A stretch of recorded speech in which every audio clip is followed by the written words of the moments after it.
ایک آنکھ کے اندر بھی کئی آنکھیں ہیں اور یہ تمام آنکھیں ایک ساتھ کام کرتی ہیں۔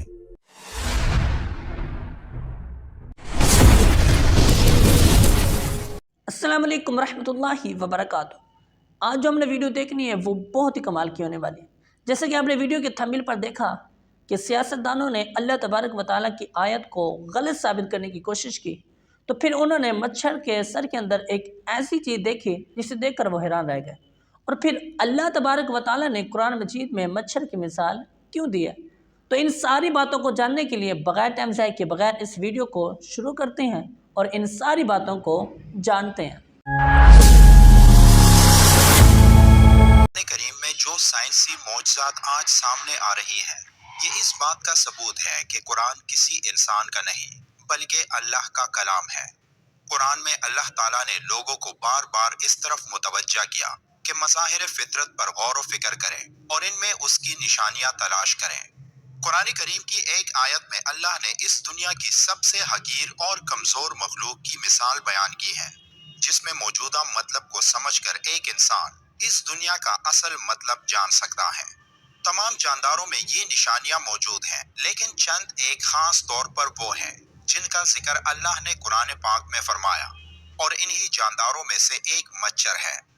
جب قرآن پاک میں مکڑی اور مکھی کی مثال بیان ہوئی تو مشرک کہنے لگے کہ بھلا ایسی حقیر چیزوں کے بیان کی قرآن جیسی اللہ کی کتاب میں کیا ضرورت؟ تب اللہ نے ان کے جواب میں یہ آیات نازل فرمائی۔ اللہ تعالیٰ اس بات سے بالکل شرم اور ندامت محسوس نہیں کرتا کہ وہ کسی مچھر کی مثال بیان کرے یا اس کے اوپر کی کسی چیز کی۔ جو مومن ہیں وہ یقین کرتے ہیں وہ ان کے پروردگار کی طرف سے سچ ہے، اور جو کافر ہیں وہ کہتے ہیں کہ اس مثال سے خدا کی مراد ہی کیا ہے۔ اسی طرح اللہ ایک ہی بات کے ذریعے بہت سے لوگوں کو گمراہ ٹھہراتا ہے اور بہت سے لوگوں کو ہدایت دیتا ہے، اور اس سے صرف انہی کو گمراہی میں ڈالتا ہے جو پہلے سے ہی نافرمان ہے۔ مچھر بے شک ایک معمولی اور غیر اہم سا جاندار ہے، مگر اس پر غور و فکر کیا جائے تو اس میں بھی اللہ کی بہت ساری نشانیاں دیکھنے کو ملتی ہیں۔ اللہ تعالیٰ نے مچھر کے لیے قرآن میں بعودتا کا لفظ استعمال فرمایا ہے، اور یہ لفظ مؤنث ہے۔ مچھر کی دنیا میں کوئی 3500 اقسام ہیں، اور ان تمام اقسام میں صرف مچھر کی مادہ ہی انسانوں، حیوانوں اور پرندوں کا خون چوستی ہے، جبکہ نر مچھر نباتات اور پھلوں کا رس چوستا ہے۔ سوال یہ پیدا ہوتا ہے کہ مچھر کی جنسی شناخت تو آج کی میڈیکل سائنس کا کارنامہ ہے کہ آج ہمارے پاس ایسی جدید خوردبین ہے جو کسی شے کو ہزاروں اور لاکھوں گنا بڑا کر کے دکھاتی ہے، جبکہ قرآن نے بعودتا کا لفظ بول کر 1450 سال قبل بتا دیا کہ وہ مچھر جس سے انسانوں کو تکلیف پہنچتی ہے وہ مادہ مچھر ہے، نر نہیں ہے۔ منافقوں نے اگرچہ مچھر اور مکھی کے چھوٹے پن کی وجہ سے قرآن پر اعتراضات کیے، لیکن اگر ان میں تھوڑی سی عقل ہوتی اور اس چھوٹے سے جانور کی ساخت اور بناوٹ پر غور و فکر کرتے تو سمجھ لیتے کہ اس کے بنانے میں باریک بینی اور عمدگی کی ایک دنیا صرف ہوئی ہے کہ جس سے عقل حیران رہ جاتی ہے۔ امام جعفر صادق اس چھوٹے سے حیوان کی خلقت کے بارے میں ارشاد فرماتے ہیں، اللہ نے مچھر کی مثال دی ہے، حالانکہ وہ جسامت کے لحاظ سے بہت چھوٹا ہے، لیکن اس کے جسم میں وہ تمام آلات اور اعضاء ہیں جو خشکی کے سب سے بڑے جانور کے جسم میں ہیں، یعنی ہاتھی، اور اس کے علاوہ بھی اس کے 2 عضو یعنی سینگ اور پر ہیں جو ہاتھی کے پاس نہیں۔ یہ ظاہر کمزور سا جانور جسے خدا نے ہاتھی کی طرح پیدا کیا، اس میں غور و فکر انسان کو پیدا کرنے والے کی عظمت کی طرف متوجہ کرتا ہے، خصوصاً اس کی سونڈ جو ہاتھی کی سونڈ کی طرح اندر سے خالی ہے اور وہ مخصوص قوت سے خون کو اپنی طرف کھینچتی ہے۔ یہ اتنا حساس ہوتا ہے کہ صرف کسی چیز کے اٹھنے سے خطرہ محسوس کر لیتا ہے اور بڑی تیزی سے اپنے آپ کو خطرے کی جگہ سے دور لے جاتا ہے، اور تعجب کی بات یہ ہے کہ انتہائی کمزور ہونے کے باوجود بڑے سے بڑے جانور کو عاجز کر دیتا ہے۔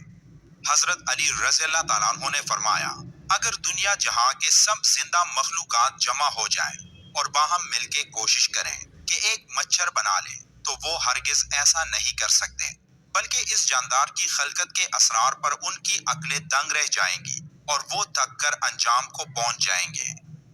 آج میڈیکل سائنسدانوں نے مچھر کی 3500 کے لگ بھگ اقسام کی کھوج کی ہے، لیکن یہ تعداد یقینی نہیں۔ اب ان کی کل اقسام کتنی ہے، یہ صرف ایک اللہ ہی کو علم ہے۔ میری طرح آپ میں سے بھی بہت سے دوستوں کے ذہنوں میں یہ خیال آیا ہوگا کہ آخر اس مثال کا مطلب کیا ہے، لیکن جب آپ ایک مچھر کی آنکھ کو دیکھیں تو آپ کا دماغ مفلوج ہو جائے گا۔ مچھر کی ایک آنکھ کے اندر بھی کئی آنکھیں ہیں اور یہ تمام آنکھیں ایک ساتھ کام کرتی ہیں۔ جب آپ اس کے بارے میں جان لو گے تو تب آپ کے ذہن میں بھی یہ آیت کریمہ آئے گی۔ سائنس نے اس مچھر کے بارے میں بہت کچھ انکشافات کی ہیں کہ یہ چھوٹی سی مخلوق کتنے انسانوں کی جان لیتا ہے۔ یہ تو بہت تفصیلی باتیں ہیں، مگر چند باتیں ایسی ہیں جو میں آپ سے شیئر کرنا چاہوں گا۔ مچھر کی 100 آنکھیں ہیں جو سب کے سب اس کے سر میں ہیں۔ ایک مچھر کے 48 دانت ہیں۔ اس کے 3 دل ہیں اور تینوں مختلف قسم کے ہیں۔ مچھر کے سونڈ میں 6 چریاں ہیں اور ہر چری کا اپنا کام ہے۔ مچھر کے دونوں طرف 3/3 پر ہے۔ مچھر کے اندر حرارت کا پورا نظام ہے اور اسی کے ذریعے یہ انسانی جلد کی رنگت کو تاریکی میں پہچانتا ہے۔ مچھر کی سوئی میں نشا کرنے کا نظام ہے جس سے کاٹتے وقت انسان کو محسوس نہیں ہوتا اور کاٹی ہوئی جگہ خون چوسنے سے سوج جاتی ہے۔ ایک مچھر کے اندر خون کا تجزیہ کرنے کا نظام بھی ہے، اس لیے وہ ہر خون نہیں چوستا۔ اس بارے میں سائنس کی سب سے حیران کن تحقیق میں یہ بات سامنے آئی کہ ایک مچھر کے اوپر اس کے پر ہوتے ہیں جو اس سے بھی ہلکے ہوتے ہیں، اور مچھر کے پر کے اوپر ایک مائکروسکوپک پیراسائٹ ہوتا ہے، ایک جاندار جو مچھر سے بھی حقیر چیز ہے، جو تمہیں اپنی آنکھ سے نظر بھی نہیں آتی۔ اللہ تعالیٰ کو تو تمہارے اعمال کی اور غلط کاموں کی مثال دینے کے لیے ایسی چیزوں کو سامنے لانے میں کوئی مشکل نہیں، اور یہی وہ چیز ہے جس کے بارے میں اللہ نے سورہ البقرہ کی آیت نمبر 26 میں مچھر کی مثال دینے کے بعد فرمایا، اللہ تعالیٰ اس بات سے بالکل شرم اور ندامت محسوس نہیں کرتا کہ وہ کسی مچھر کی مثال بیان کرے یا اس کے اوپر کی کسی چیز کی۔ اللہ ہم سب کو قرآن پڑھنے اور اس پر عمل کرنے کی طاقت عطا کرے۔ ویڈیو کے آخر میں ایک بار درود شریف پڑھنا مت بھولیے گا۔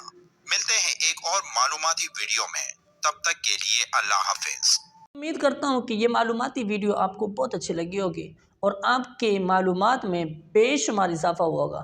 تو اس طرح کی مزید معلوماتی ویڈیو دیکھنے کے لیے اور بے شمار علماء کے بیان سننے کے لیے آپ اس چینل کا ضرور وزٹ کریں۔ تو اگلی ویڈیو میں ملتے ہیں، تب تک کے لیے اللہ حافظ۔